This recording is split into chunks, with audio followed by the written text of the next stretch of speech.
Buenas tardes ya. Cuando me invitaron a participar con ustedes, el compañero Zenaido, me propuso un poco que hablara de algo de lo que he escrito, un par de artículos, y que es bordar sobre la ideología de la Cuarta Transformación según Andrés Manuel. Y para eso, si me permiten, voy a leer nada más un párrafo, lo demás no lo voy a leer, que es casi el inicio del capítulo 19 del libro Gracias de Andrés Manuel, ¿sí? Y que es el que justamente se refiere al humanismo mexicano. Dice Andrés Manuel: la política es, entre otras cosas, pensamiento y acción. Y aun cuando lo fundamental son los hechos, no deja de importar cómo definir en el terreno teórico el modelo de gobierno que estamos aplicando. Mi propuesta ha sido llamarle humanismo mexicano, no solo por la frase atribuida al literato romano Publio Terencio, de que nada humano nos es ajeno, sino porque, nutriéndose de ideas universales, la esencia de nuestro proyecto proviene de nuestras culturas milenarias, impregnadas de nobleza y de nuestra excepcional y fecunda historia política. ¿Sí? Es decir, para Andrés Manuel, el humanismo mexicano se hunde o hunde sus dos raíces en nuestra historia. Y eso nos lo dijo desde el principio. En 2012 nos invitó a un grupo de compañeros a diseñar los cursos de formación política de jóvenes. Les estoy hablando en noviembre de 2012. Y desde ahí nos dijo que de los 6 grandes temas a tratar en las grandes reuniones nacionales de jóvenes, que iban a durar una semana cada una, que duraron una semana cada una, 3 de los días iban a dedicarse a la historia. Y nosotros los historiadores estamos ahí presentes, Paco Ignacio Taibo II y Armando Bartra, aunque luego se incorporaron otros compañeros casi desde el principio, como Felipe Ávila, aquí presente. Pero desde ese momento le dijimos, nosotros los historiadores, al político, compañero Andrés Manuel, no es demasiada historia, y él nos decía, no, este movimiento no se puede entender si no entendemos que surge de las luchas históricas y que es una continuación de las luchas históricas del pueblo mexicano. ¿Y en qué sentido son estas dos raíces? O sea, nuestra primera raíz es la peculiaridad, o está en la peculiaridad de la cultura mesoamericana y aridoamericana. Nuestras culturas originarias. ¿Y qué tomamos de esas culturas originarias? Las formas de organización colectiva, solidaria, fraternal, que primaban en los pueblos originarios, y las formas de vinculación con la tierra. A partir de eso, hay otras cosas que tienen las culturas originarias que no retomamos, por ejemplo el militarismo, ¿no? O sea, sabemos que hay otras partes de la historia del pasado indígena que están ahí, pero que no constituyen esta base de nuestro movimiento. La base de nuestro movimiento es la solidaridad, la vinculación al pueblo, a la comunidad, a lo colectivo, ¿sí?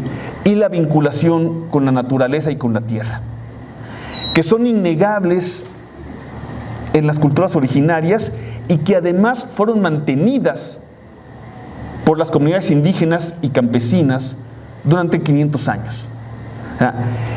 A pesar de que se intentó destruirlas, no lograron destruirlas.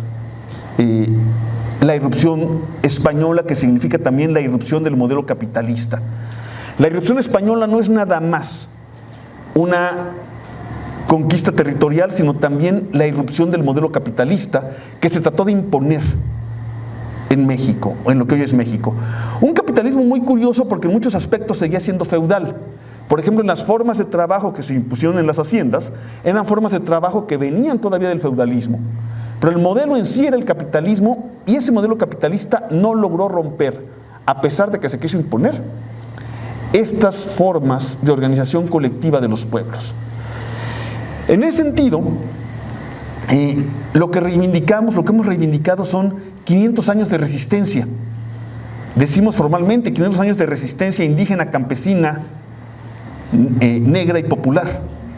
Y si estudiamos la historia de México, decía un maestro nuestro, Friedrich Katz, un mexicano nacido fuera de México, pero realmente mexicano, decía el maestro Friedrich Katz que lo peculiar de la historia de México es la resistencia, que México es un país que quizá como ningún otro está vinculado a la resistencia frente a la opresión, que lo que nos llena de orgullo como país, lo que nos debe llenar de orgullo como país no es, como en los imperios, haber sojuzgado a otros, sino haber resistido a los poderosos. Y yo les puedo decir que si hacemos una historia de México desde 1521, no hay un solo año en el que no haya habido una rebelión indígena o campesina en contra de la opresión. Primero contra la opresión del Imperio Español, luego contra las agresiones de los imperios y luego contra los malos gobiernos. Ni un solo año. Cualquier año que ustedes me digan al azar, yo les puedo decir, en este año hubo tal rebelión en tal país. Pero además de ello, esta rebelión y esta resistencia indígena se vincula y aparece de manera fundamental en los grandes momentos de lo que llama Andrés Manuel las 3 grandes transformaciones de México y ahora la cuarta, ¿sí? La primera gran transformación de México se transformó de inmediato en una gran rebelión campesina, en una revolución campesina. Lo que parecía ser una revolución política, como lo fue en casi todo el resto de América Latina, lo que empieza como una revolución política contra la opresión española, contra la dominación política del Imperio Español, se transformó desde los primeros días, a partir del 16 de septiembre, en una revolución social. De inmediato, miles y miles y miles de campesinos indígenas, de mulatos esclavizados, se unieron a la fuerza de Hidalgo. Y casi de inmediato, el cura Hidalgo transformó el discurso meramente político de los conspiradores de Querétaro en un discurso social que tuvo 2 ejes: acabar con la esclavitud y acabar con el tributo que tenía sometidas a las comunidades indígenas. Y con ese giro, porque entendió Hidalgo a la gente que se le sumó y que demandaba eso, la revolución de independencia se convirtió en una revolución social, en una revolución campesina, que luego Morelos llevó a lo legal con la abolición de la esclavitud, la supresión de las castas, la igualdad ante la ley, y la hacen la primera gran revolución social de América. Y no se hubiera hecho si no confluyen en ella la revolución o la resistencia campesina. En la segunda gran revolución, algunos historiadores revisionistas han querido negar la participación popular. Cuando uno lo estudia desde abajo, cuando estudia la reforma liberal juarista desde abajo, vemos primero la gran masa de pueblos y comunidades que se suma a los movimientos liberales, y segundo, ¿qué es lo que están buscando? El gran efecto es romper la dominación de los 2 poderes. La iglesia, que controla casi toda la tierra productiva y el dinero circulante, y las escuelas, y los hospitales, y el sistema electoral, y el ejército, que controla el poder político y el comercio. Y eso es una revolución social que perpetran, que realizan los pueblos. Una vez más, los pueblos y las comunidades se vinculan directamente con la revolución. Y finalmente, no podemos entender la Revolución Mexicana sin la revolución de los pueblos, que encabeza primero en el sur Emiliano Zapata y que luego se pega a todo el país, y que en alianza con Francisco Villa y con el ejército villista destruye no solo la dictadura, sino el sistema oligárquico. Pero eso otra vez, no es revolución hasta que se meten los pueblos y comunidades.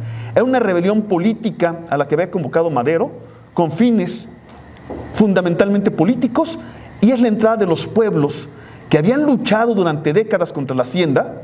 Cuando se suman masivamente los pueblos, se convierte en revolución. ¿Cómo le estamos haciendo en la cuarta transformación? Bueno, ahorita lo platican ustedes, ¿no? Pero es el primer gran pilar del humanismo mexicano, según Andrés Manuel. ¿Sí?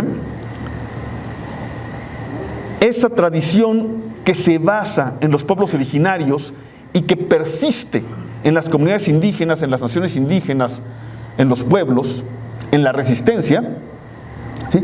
Y que está vinculada, ya lo dijimos, pero reitero, a la tierra, al pueblo, a la comunidad, al trabajo solidario y colectivo, a la resistencia cultural, a, digámoslo así, a no dejarse, a la lucha cotidiana. Y la segunda gran raíz, también ya se las dije, es nuestra riquísima historia política basada también en la resistencia y en la lucha contra el opresor.